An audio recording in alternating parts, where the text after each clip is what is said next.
Maybe we do turbos. It's getting more and more complicated, isn't it? But maybe we can do turbos, and in that case, we could send the exhaust forward.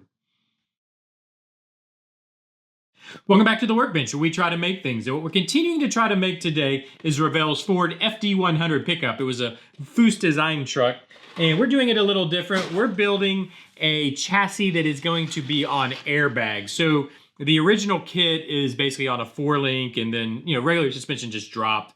We're going to drop it, or have it dropped even a little further, but on airbags. And to do that, we're having to notch the frame rails. And what we've been working on is notching the front frame rails, because I got to be able to get our little airbags that we've made. We got to get these to fit in there.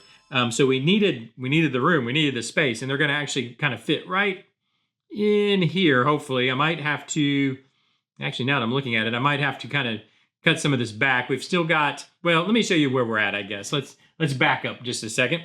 So yesterday we got the notched portion in, and then in between yesterday and today, I went ahead and got the spindles, or the upper A-arms, and I guess really it's just the upper half of the spindle, or upright, whatever they're called these days, the upright in.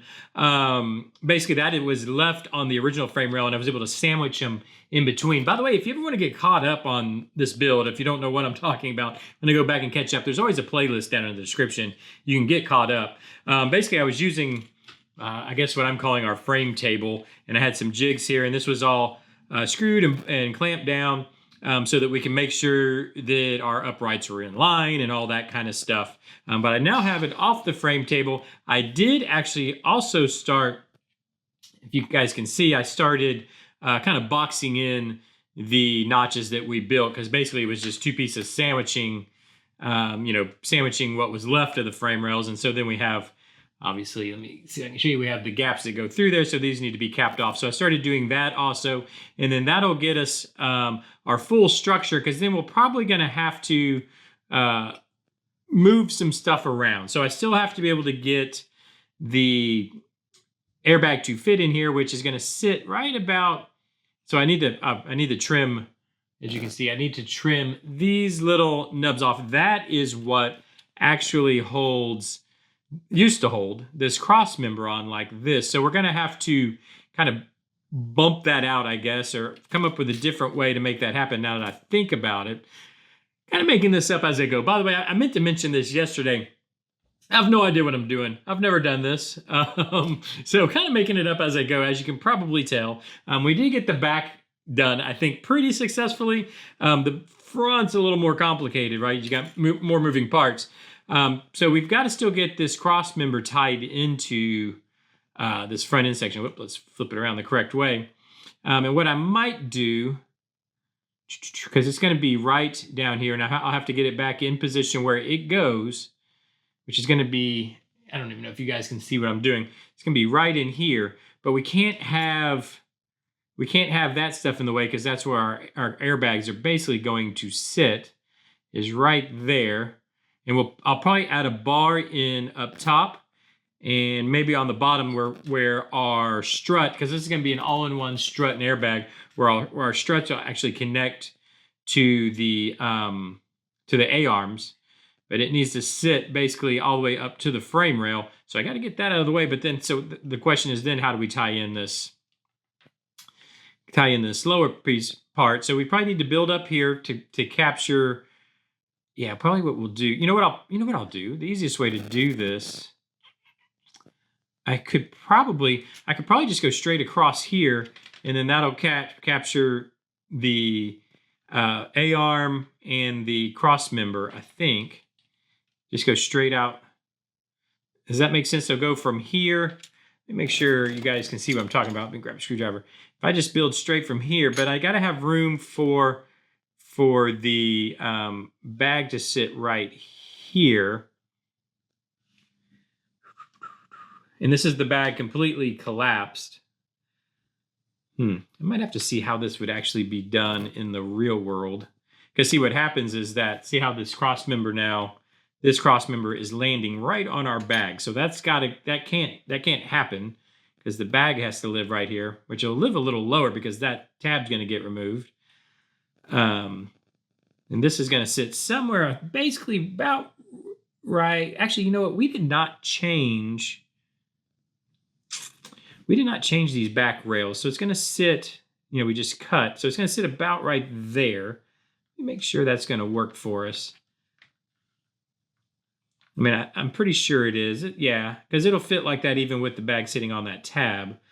So we're going to have to cut. We're going to have to cut these little tabs out here. I think it's going to be the game plan. And I'm going to cut it straight across here. And then maybe I can tie, but we still have to have we have to have our motor mount locations too. So what I think I can do is just come back, just move it back, right? Just kind of come off here, back this way, around this way, and then tie back in. Just kind of do that number. And then that'll give us a place for motor mounts. Yeah, I think that's going to be the key. And I might do that with, I guess what would be round bar, or what in this case will just be sprue. I might just come off with some sprue like it's round stock off here, come straight back here to make room, come around. Let me put our bag in place, which is going to be sitting basically right, if I can get it on there, right there. So I might just come off of here, just barely, this way, back to here. And I could just run it just straight across. Yeah, I might need a little bit of bump out, but not much. And I'm going to do as little as possible to essentially get around the airbag, but then I want to capture, I want to give a mounting point or a weld up point or whatever you want to call it for this cross member. And I think that would work. Yeah, the front's definitely been more complicated than the back, without a doubt. Let me know how you would do this, because this basically needs to sit right here, and that would work. That would work. I probably would want, and it would actually capture these mounting points too, or catch these mounting points for the A-arm. For the A-arms, which on this kit kind of just floating out in the air, really. So I think that would be good. I need to find, I don't know if I want to do it with round stock, or if I want to just do a square piece that kind of just comes right there. I don't know. And then that'll basically be our motor mount too, which will be nice. So we can work in a motor mount that's going to fit in here. Remember, I was planning on putting a Coyote motor in it, so a completely custom motor in the car. So we're going to need, no, that'll work. That'll work. Yeah. So what we can, that'll give us sorry, if you notice, I'm thinking out loud here. That'll give us our mounting points. I need to get the motor in. So what I think the idea is to keep that as wide as possible. So I have as much space there as possible. Also, because we've got headers that have got to come in there, but maybe we do turbos. It's getting more and more complicated, isn't it? But maybe we can do turbos, and in that case, we could send the exhaust forward. We can send the exhaust out the front instead of all the way out the back. That's an idea too. So we can avoid. Otherwise, we're gonna have that structure right there, which will be in the way. Also, I got to make sure we're not in the way of a steering column coming down here. So I'm just going to keep it as tight as possible, but still make it around the A-arm and give us a motor mount location. Yeah. Anyways, let me work on that. I might be able to sorry, I'm still thinking out loud. Again, if you have any ideas, please let me know down in the comments. I'll take any ideas will be helpful for sure on this.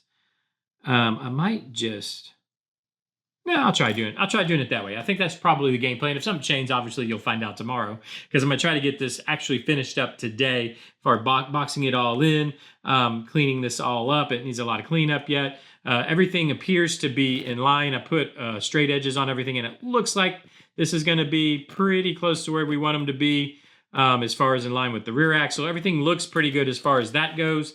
So I think we should be in good shape. I don't know. We'll see at the end of the day, right? See what kind of chassis we have here. Anyways, Let me know what you think down in the comments section. Any ideas, please. I'm all ears. If there's a better way to kind of I guess mount the lower cross member A-arms, getting around the bags along with motor mounts. If you have any ideas, let me know down in the comments. Hit that like button. Hit the subscribe button if you want to keep up with us, get notified and all that kind of stuff. Hit the hype button. That's still a thing, I believe. If it's down there, hit it, I guess. But anyways, I don't know. Do all those things everybody tells you to do on YouTube. And I'll see you tomorrow. Bye-bye.